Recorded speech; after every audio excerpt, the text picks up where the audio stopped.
Here in Nillumbik, we're so lucky to live in the beautiful Green Wedge. But while we're all aware of Nillumbik's stunning bushland, it's important that we also recognise the challenges and the dangers of living in the Green Wedge Shire.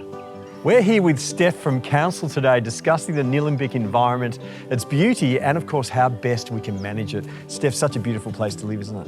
Absolutely. Living in rural Nillumbik is a beautiful place to live. It's so peaceful being out in the bush, listening to the birds. So Steph, what are some of those challenges that come with living that lifestyle? Well, Nillumbik is known as the Green Wedge Shire. The beautiful bushland environment, while it is glorious, does represent an added fuel risk, which we need to be respectful of.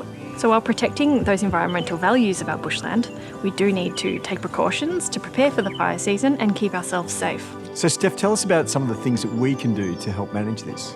So controlling weeds, especially woody weeds, is a great place to start. Weeds can degrade habitat for native flora and fauna, but they also represent a fire risk in themselves. However, when we are going about removing weeds, we do need to do it really sensitively, because if we cause too much disturbance, it can cause more weeds to germinate, and then we have a bigger problem on our hands.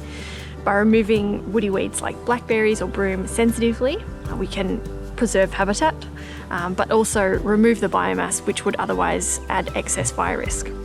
If anyone is not sure about how to identify a weed or how to control a weed, Council has plenty of resources, booklets and videos to demonstrate how to go about weed removal carefully.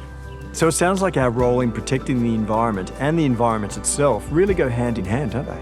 They certainly do. Rural land management is a forever process, and there are always things that we can be doing each and every year in all different seasons to not only preserve the environmental values of the property, but also manage bushfire risk. Once we've got weed infestations down to a minimum manageable level, we can look at replanting with low fire risk native species. Here are some lovely little native plants from Edendale, Council's native plant nursery. Because they're all low growing and represent low fire risk, they're perfect for around the house zone. And finally, if you are considering removing any native vegetation, it's always good to check with Council's planning department before you do any works, because it may require a planning permit. But we're always here to help, so if you have any questions, please just get in touch. I get to know so much I didn't know beforehand. Thanks so much for your time today, Steph. Thanks, Adam. Great to chat to you. The environment is really important to the Shire of Nillumbik, and people should prepare their properties considering both fire hazards and environmental hazards. You can always check with Council if you have any questions about the clearing of vegetation in an environmentally friendly and sensitive way. For more information on Nillumbik's environment and fire safety, go to nillumbik.vic.gov.au.